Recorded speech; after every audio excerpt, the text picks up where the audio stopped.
د ملګرو ملتونو اویایمه کلیزه ملګري ملتونه له افغانستان سره ځانګړي اړیکې پالي او له هغو افغانانو سره یو ځای لمانځي چې پیاوړی افغانستان جوړوي. زه مهندس حبیب د کابل یو تن مهندسین یم. زه اولین کار می چې شروع کړی په هابیتات یو ایجنسی کې و.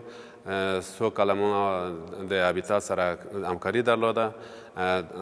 د هغه وخت کابل کې ډېر جګړه و او موږ د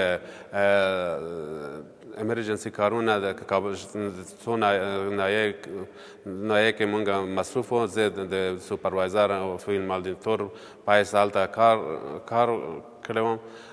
زما علاقمندي ډېره هغلته په دغه پروګرام و چې خلک په هغه وخت کې د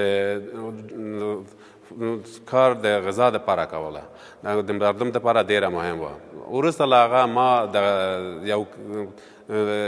د آغا خان مؤسسه سره ما کار شروع کړ چې دغه کار مې د دې دپاره شروع کړ چې دغه کار زموږ مسلک سره ارتباط درلوده، د مهندسي سره ارتباط درلوده. دغه پروګرام د حفظ آبادات تاریخي کارونه وه چې د کابل کې زه کار کړی وم.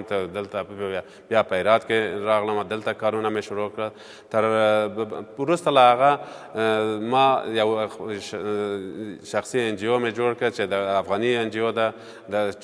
ما ځکه دا انجیو جوړ کړ چې د خپلو وطندارانو همقطرانو سره مې یو څه مرسته وکړم. څه چې ما زده کړی ده، څه چې ما د نورو څخه ما اخیستی ده، دوی دپاره انتقال وکړم. دغه پروګرام د حفظ آبادات تاریخي کارونه ما د دې دپاره خوښېږي چې دغه زموږ د افتخار ځای ده چې نیاکان مې زموږ د میراث پاتې ده. موږ باید د دې محافظت او مراقبت وکړو.